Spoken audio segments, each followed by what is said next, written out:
Hi everybody, greetings on this day, the Feast of the Annunciation. As you all know, things keep changing rapidly, and I wanted to get out this short video to you.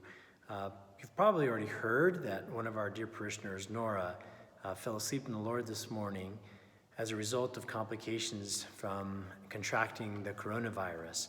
Nora was elderly and had some underlying health conditions. I was with her this past Sunday and administered last rites in the Holy Eucharist and prayed with her. The funeral services for Nora will be private. They'll take place this Friday up in Cheyenne, Wyoming. So please keep her and her husband Ted and her family in your prayers. If you'd like to make a contribution in her memory, you can do that on our parish website.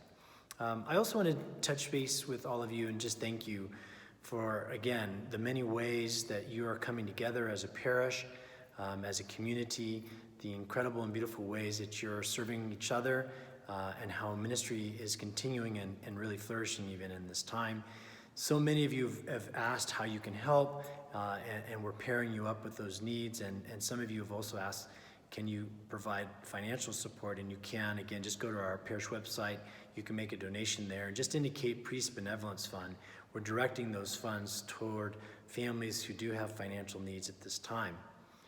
In particular, today, as we celebrated this feast, and I hope you had an opportunity to watch our liturgy this morning. If not, I would direct you to our YouTube channel.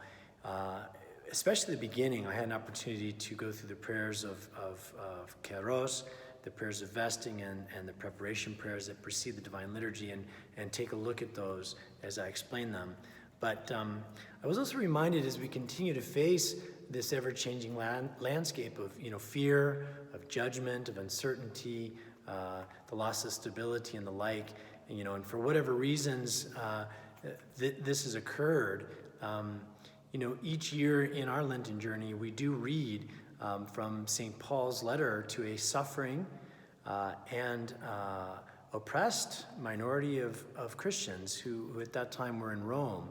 And in the 14th chapter, he shares with them some theological perspective and pastoral advice that, again, we read as we enter the Lenten journey, and I thought to share some of those words with you today would be appropriate. So here's what he writes to those Christians. He says, "Receive one another and one who is weak in the faith, but not to disputes over doubtful things. Who are we to judge another's servant?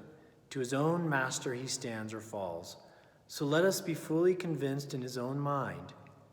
He who observes the day observes it to the Lord, and he who does not observe the day, to the Lord he does not observe it.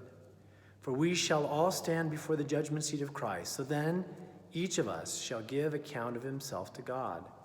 Therefore, let us not judge one another anymore, but rather resolve this, not to put a stumbling block or a cause to fall in our brother's way. Let us pursue the things which make for peace and the things by which one may edify another."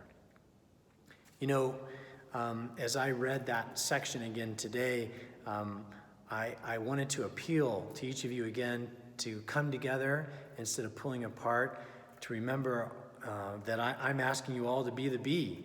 And, we received, let me grab this. Sorry about that. We received a message from His Eminence today, and he wrote, as faithful Orthodox Christians, we each have a choice to make. We can choose to dwell on the difficulty and the challenge of the day, or we can focus on God's abundant blessings and share his love with those whom we encounter. Certainly, we can go about our lives repeating the latest headlines and negative sound bites that we bear or hear on the news. Alternatively, though, we can practice our Christianity by checking in on our friends and neighbors, sharing a good word, committing ourselves to prayer, or many other pursuits which put our faith into action. May we all seek the good. That came today from Bishop Isaiah of Denver. Well, the last thing I want to share with you today is that our parish did receive the Larimer County Health Stay-at-Home Order this afternoon, which is to go into effect tomorrow, March 26th by 5 p.m., as well as the news that Governor Polis is issuing the same. Now, we shared these announcements and the order with the Chancellor of our metropolis, Deacon Paul, and after reading the order, the Metropolitan's office did direct us to continue holding our services online and to continue to offer at this time our time for the faithful to receive the Holy Eucharist. Now, if this should change, and as these orders are better understood, we will touch base with all of you and let you know what that means.